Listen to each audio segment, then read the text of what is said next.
Mapalad ang mga taong walang inaasahan kundi ang Diyos, sapagkat mapapabilang sila sa mga pinag-aharian ng Diyos.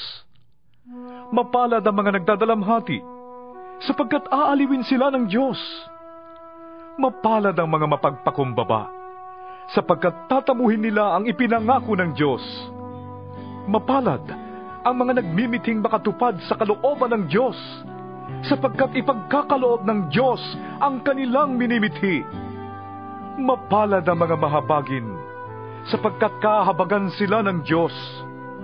Mapalad ang mga may malinis na puso, sapagkat makikita nila ang Diyos.